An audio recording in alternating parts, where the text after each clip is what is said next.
I love you, baby. Just come home. Come home, baby. Come home. I love you. Come home. I'm never gonna leave until you get home. At a tragic turn of events, the life of 21-year-old Alexis Crawford came to a heartbreaking end at the hands of those she trusted the most: her best friend, Jordyn Jones, and Jordyn's boyfriend, Baron Brantley. Let's begin with today's episode and find out how a girl suffered indescribable things at the hands of her best friend's boyfriend and then lost her life tragically. Alexis, a senior at Clark Atlanta University, was pursuing a career in criminology, fueled by her passion for justice. Little did she know that her pursuit of justice would take a devastating turn within her own social circle. This story unfolds in Atlanta, Georgia, where Alexis, living away from her family on her college campus, suddenly went missing. Her family, deeply concerned about her sudden absence, reported her missing on November 1st, 2019. Desperation and worry filled the air as Alexis's family took to the media, pleading for any information about their missing daughter. "I just want to say to the city of Atlanta, can you please help me find my baby sister and Alexis? We love you. If you walk there, you look at this, give us a call. We're right there with you, okay?" The heart-wrenching pleas continued, with Alexis's sister expressing the family's pain and hope for her safe return. A hard time for our family, and if Lexi, she's watching, I just want you to know you've always been my role model. You're my strength, my aspirations in life. And I just want you to come home and be safe. And I hope God's walking with you. And please prevent any evil that comes our way. And we're here for you. I love you, Alexis. I miss you. Days later, the devastating truth emerged when Alexis's lifeless body was discovered wrapped in a trash bag, dumped in a park in DeKalb County. The shocking details of her demise sent shockwaves through Atlanta and the university community. It left students feeling scared and unsafe. Her family couldn't understand why anyone would want to harm Alexis. She lived a simple, kind life, avoiding trouble and making no enemies. It just didn't make sense. As investigators dived into the case, they focused their attention on Alexis's roommate, Jordyn Jones, and Jordyn's boyfriend, Baron. Baron, who was 27 years old, didn't reside with them, but he was a frequent visitor. When the detectives questioned both of them, there was no sign of a rehearsed story. Surprisingly, they hadn't even figured out what to tell the authorities if they were questioned. At first, it seemed okay because Jordyn and Baron didn't have the same story that could sound suspicious. The detectives, being smart, interviewed them several times. But as days went by, it became clear that Jordyn and Baron's stories about a messed-up Halloween party weren't adding up. On that night, Baron came over to Jordyn and Alexis's place, and the three of them spent the night drinking. According to Jordyn, at some point, Baron and Alexis locked themselves in the bathroom. That very day, Jordyn ended her friendship with Alexis, accusing her of cheating.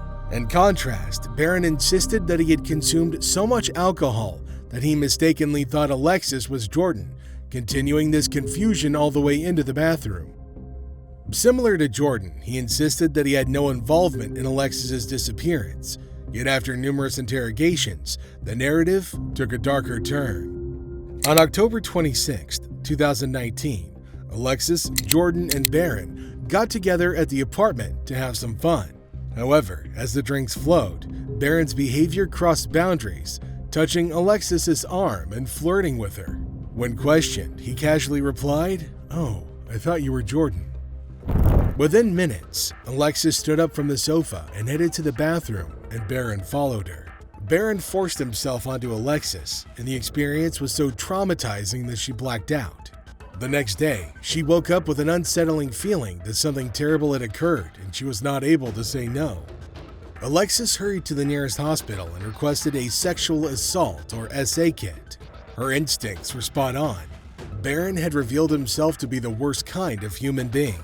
The hospital staff provided a detailed account of the incident to the detectives. Moreover, on October 27th, Alexis had formally reported the sexual assault to the authorities, leaving an official record.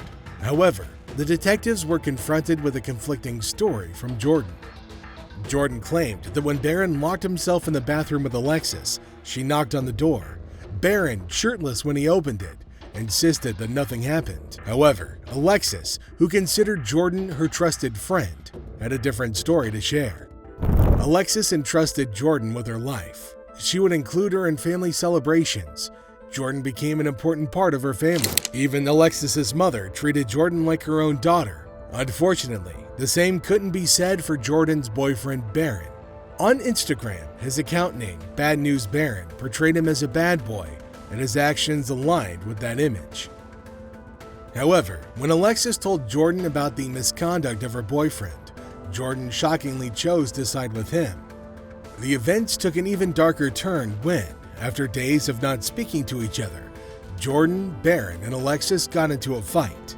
The dispute escalated, ultimately resulting in the suffocation of Alexis with a trash bag by both Jordyn and Baron. They stuffed Alexis's lifeless body inside a trash bag and transported her to Exchange Park in Decatur, Georgia. They heartlessly discarded her in a shadowy spot, treating her like garbage. In Jordyn's mind, this was justified. Alexis had slept with her boyfriend, and now she had to pay. However, Alexis had confided in Jordyn with the heartbreaking truth. She had a confirmed SA kit and an official report as evidence. Regrettably, Jordyn refused to believe her, unwilling to accept the reality. Perhaps, for her, it was simpler to eliminate Alexis than confront her own scary boyfriend. On November 8th, Baron Brantley confessed to ending Alexis's life. The subsequent day, his girlfriend also faced arrest and charges of first-degree murder. Atlanta Police Chief Erica Shields soberly conveyed this distressing news to the public. The case has reached one of the saddest conclusions possible and has been absolutely heartbreaking.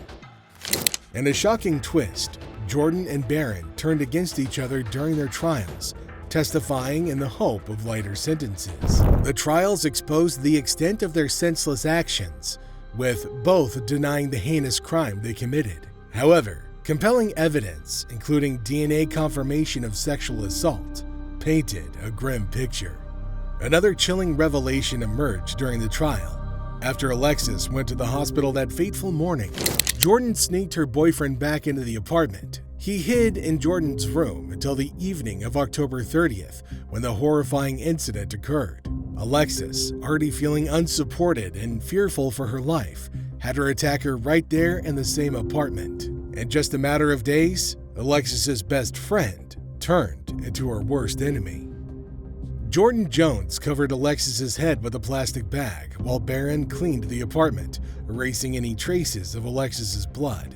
This cleanup initially deceived the forensic team, leaving no apparent evidence of the crime scene. During a subsequent investigation, detectives uncovered another grim truth. After assaulting Alexis, Jordyn and Baron took a nap and then attended a Halloween party. The trials, marked by emotionless testimonies, showed the depth of betrayal Alexis experienced from those that she considered friends. In a public plea, Alexis's father conveyed a heartfelt message. Hold on to your kids. Love them, talk to them, appreciate them, and listen to them. Don't stop listening to your kid. Despite the heartbreaking loss, Alexis's family held strong, advocating for justice and holding memorials to remember their beloved daughter. As the court proceedings continue, it remains clear that no one should endure such a senseless and brutal end as Alexis did. So what are your thoughts on this case? Let us know in the comments section down below, and don't forget to like the video and subscribe to the channel. Thanks for watching. We'll see you next time.